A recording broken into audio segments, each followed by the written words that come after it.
7 kali rapat sehari, bagaimana itu Pak?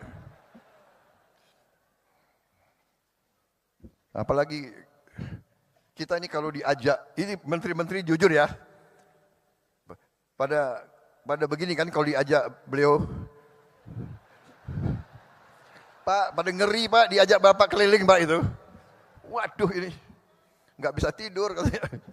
Di pesawat itu 5 jam terbang, 5 jam diskusi. Jadi pada itu alasan Pak, kalau Bapak ajak, mereka itu alasan.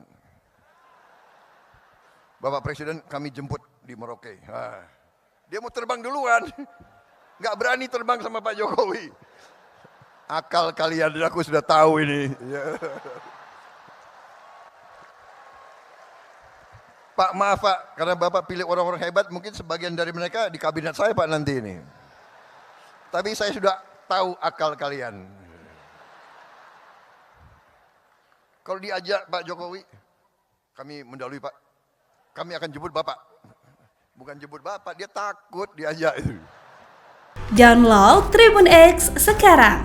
Menghadirkan lokal menjadi Indonesia.